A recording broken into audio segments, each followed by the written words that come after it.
Dans ce centre qui accueille des handicapés mentaux près de Tours, 3 pensionnaires ont été testés positifs il y a 2 jours et toute la structure a dû se réorganiser en urgence.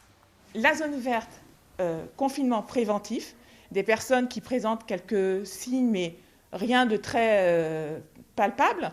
La zone orange, des personnes qui ont un état fébrile ou de la toux. Et la zone rouge, l'isolement, c'est-à-dire les personnes qui ont été testées au Covid-19 et qui sont testées positives.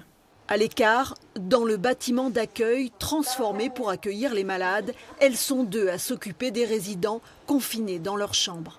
Passe un petit coup sur le visage. Derrière la bonne humeur affichée, l'inquiétude est palpable. Je pense que pour l'instant, on sent, on y va. On a peur, je pense. Enfin, pour ma part, moi, j'ai un peu peur. Peur pour eux, peur pour nous. Mais une fois qu'on y est, en fait, on y est. On fait notre travail, on prend soin d'eux et c'est peut-être le soir après où on gamberge un petit peu plus, quoi. Dans les autres bâtiments, le quotidien s'organise tant bien que mal. 40% du personnel est absent.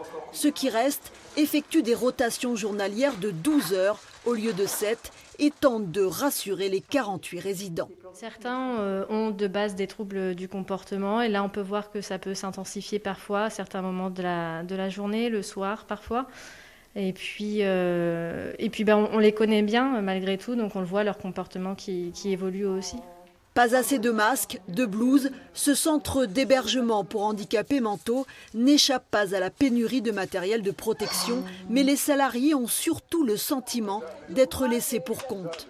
Il est vrai que les structures médico-sociales, les maisons d'accueil spécialisées, les foyers d'accueil médicalisés, toutes ces structures qui accueillent des personnes en situation de handicap avec une nécessité d'un accompagnement permanent et constant tous les jours, on a l'impression d'être les oubliés en fait quelque part.